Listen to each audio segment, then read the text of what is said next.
হঠাৎ করেই জ্বালানি রপ্তানিকারক দেশগুলোর জোট ওপেক থেকে বেরিয়ে যাওয়ার ঘোষণা দিয়েছে সংযুক্ত আরব আমিরাত। সক্ষমতা থাকা সত্ত্বেও বেশি উৎপাদন করতে না পারায় এই সিদ্ধান্ত নিয়েছে দেশটি। এটি বৈশ্বিক জ্বালানির রাজনীতিতে বড় ধরনের পরিবর্তনের ইঙ্গিত বলছেন বিশ্লেষকরা।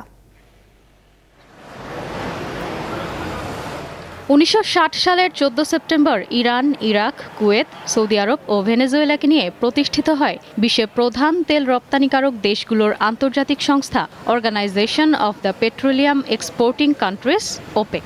এই সংস্থার মূল উদ্দেশ্য ছিল বিশ্ববাজারে তেলের সরবরাহ ও দাম স্থিতিশীল রাখা এবং সদস্য দেশগুলোর অর্থনৈতিক স্বার্থ রক্ষা করা। পরবর্তীতে ওপেক দেশগুলোর সাথে রাশিয়া, ওমান সহ আরও কিছু তেল উৎপাদনকারী দেশ মিলে গঠিত হয় 22 সদস্যের বৃহত্তর ওপেক প্লাস জোট।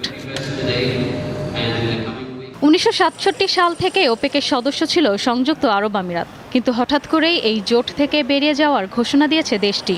এমনকি 22 দেশের বৃহত্তর ওপেক প্লাস জোট থেকেও সরে যাচ্ছে তারা। বিশ্লেষকরা বলছেন, ওপেক জোটে উৎপাদন সক্ষমতার দিক থেকে আমিরাত দ্বিতীয় বৃহত্তম, অর্থাৎ বাজারে তেলের দাম কমাতে বা স্থিতিশীল রাখতে উৎপাদন দ্রুত বাড়ানোর সক্ষমতা আছে তাদের। কিন্তু ওপেকের কোটা ব্যবস্থার কারণে আমিরাত প্রতিদিন 30 থেকে 35 লাখ ব্যারেল তেল উৎপাদনে সীমাবদ্ধ ছিল।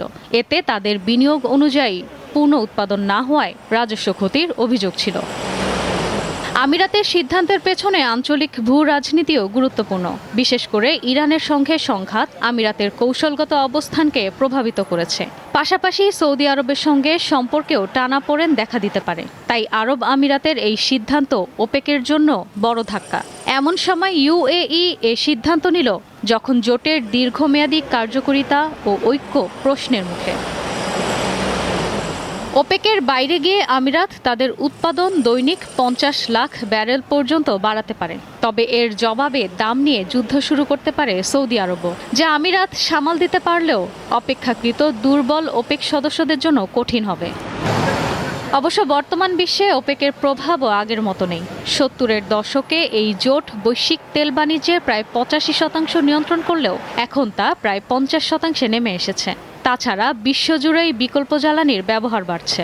সব মিলিয়ে আমিরাতের ওপেক ত্যাগ তাৎক্ষণিকভাবে বাজারে বড় প্রভাব না ফেললেও ভবিষ্যতে তেল বাজারের শক্তির ভারসাম্য বদলে দিতে পারে বলে মনে করছেন বিশ্লেষকরা। ইশরাত সুমা, দীপ্ত বার্তা কক্ষ।